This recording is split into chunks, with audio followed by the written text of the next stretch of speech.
शिवसेना पदाधिकारी अशोक धोडी अपहरण प्रकरणासंदर्भात एक बातमी आहे। 4 संशयित आरोपींना एलसीबीने ताब्यात घेतलाय।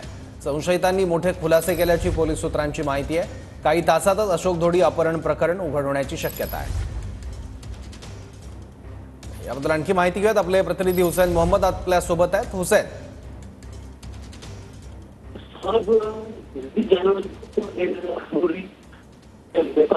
आणि ह्यामुळे जे त्यांचे कुटुंबीय होते चिंतित होते, त्यामुळे एकंदरीत पालघर जिल्ह्यामध्ये हा पोलिसांसाठी एक मोठा प्रश्न निर्माण झाला होता की कारवाई हा शोध करत असतानाही अशोक धोडी का मिळत नाही।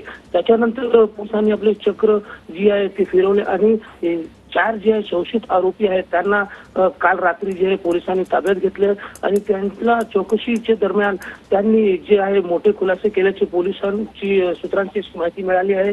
आणि त्यानंतर जे आरोपी आढळल्यानंतर ह्या प्रकरणी काय घडलंय आणि हे कुठं आहे ते अपहरण प्रकरणाचं ते उघड होण्याची शक्यता, काही तासात होण्याची शक्यता वर्तवली जात आहे। ठीक आहे हुसैन, धन्यवाद या माहितीबद्दल।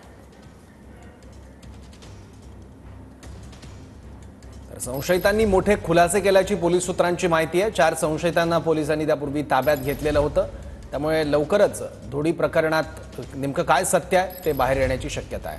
शिवसेना पदाधिकारी अशोक धोडी यांचं अपहरण झाल्याचा आरोप त्यांच्या कुटुंबियांनी केला होता, त्यानंतर त्यांनी तक्रार देखील दाखल केली।